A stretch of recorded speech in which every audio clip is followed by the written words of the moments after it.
নম্বর পারার 19 নম্বর পৃষ্ঠার 4 নম্বর লাইন, 57 নম্বর সূরা সূরা হাদীদের 20 নম্বর আয়াতের মধ্যে আল্লাহ পাক বলেন, ই'লামু আন্নামাল হায়াতুদ দুনিয়া লাইবুন ওয়া লাহুওয়া যিনাতুন ওয়া তাফাকুরুন বাইনাকুম ওয়া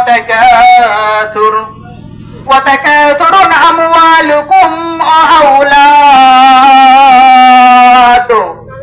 আল্লাহ রাব্বুল আলামিন কুরআনুল কারীমের মধ্যে ডেকে ডেকে বললেন, এ দুনিয়ার মানুষ তোমরা জেনে রাখো, ই'লামু তোমরা জেনে রাখো, আন্নামাল হায়াতুদ দুনিয়া নিশ্চয়ই তোমাদের হায়াতের জিন্দেগিটা কেমন হবে। ও দুনিয়ার মানুষ তোমরা জেনে রাখো, 1 নম্বরে আল্লাহ পাক বললেন লাইবুন ওয়ালা, দুনিয়াটা তোমাদের সামনে খেল তামাশার জায়গা হবে। আল্লাহ পাক 4টা কথা বলছেন এখানে। কয়টা কথা বলছে বলেন? 4টা। 1 নাম্বার কথা হলো লাইবুন ওয়ালা, দুনিয়াটা তোমাদের সামনে খেল তামাশার জায়গা হবে। ওয়াজিনাতুন, দুনিয়াটা তোমাদের সামনে জাঁকজমকপূর্ণ হবে। আমি একটু ব্যাখ্যা দিয়ে দিয়ে বলে যাব, আপনারা মিলায় দেখবেন দুনিয়ার সাথে মেলে কি মেলে না। 3 নম্বরে আল্লাহ বলছেন তাফাকুরুম বাইনাকুম ওয়া তাকাসুরুন ফিল আমওয়ালি ওয়াল আওলাদ, দুনিয়াতে মানুষ প্রতিযোগিতা করবে, আর প্রতিযোগিতা করবে 2টা জিনিস দিয়ে। কয়টা জিনিস? আমওয়াল ওয়াল আওলাদ। একটা হলো ধন সম্পদ আর আরেকটা হলো সন্তান সন্ততি। এখন মিলায় দেখেন তো মিলে কিনা। আল্লাহ পাক বললেন লাইবুন ওয়ালা, দুনিয়াটা তোমাদের সামনে খেল তামাশার জায়গা।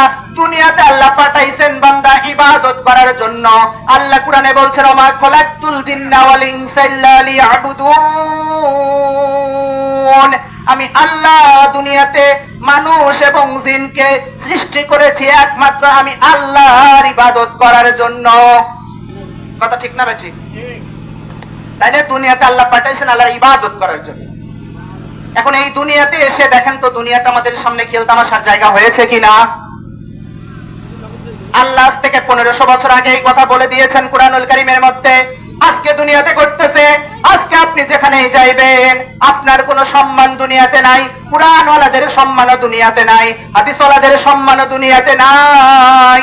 যদি থাকতো কুরআন যেটা বলে এইটা যদি আমরা শুনতাম, এই ধ্বংসের মধ্যে আজকে মুসলমান পড়তো না। ঠিক না ভাই? ঠিক। তাহলে 1 নাম্বার কাজ কি? আল্লাহ বলছেন লাইবুন ওয়ালা, দুনিয়াটা তোমাদের সামনে খেল তামাশার জায়গা। ওয়াজিনাতুন, দুনিয়াটা তোমাদের সামনে হবে জাঁকজমকপূর্ণ। আজকে আল্লাহর ঘর মসজিদ। নবীজির জামানায় নবী যখন সেজদা দিতেন মাথার নিচে পানি টপ টপ করে পড়তেন। কাদাযুক্ত অবস্থায় আল্লাহর নবী মসজিদে সেজদা দিয়েছেন আল্লাহর জন্য। আর আজকে আমাদের মসজিদ আল্লাহর ঘর, কত পাকা, কত শান শৌকত, কত বাতি, কত লাইট, কিন্তু মুসল্লি মসজিদে সঠিক মতো পাওয়া যায় না। ঠিক না বেঠিক? মুরব্বীরা কিন্তু বলে আগেকার যুগের মানুষদের ঈমান ছিল পাকা কিন্তু মসজিদ ছিল কাঁচা। আর আজকে আমাদের মসজিদগুলো হয়েছে পাকা কিন্তু আমাদের ঈমান হয়ে গেছে কাঁচা। কথা কি ঠিক না বেঠিক?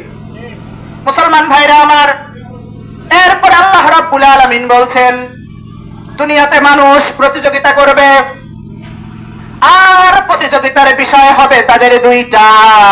1 নাম্বার বিষয় হলো তাদের ধন সম্পদ আমওয়াল, 2 নাম্বার ধন সম্পদের পরেই 2য় নাম্বার স্থান, সেটা হলো সন্তান আওলাদ। আজকে দেখেন আপনারা দুনিয়ার বুকে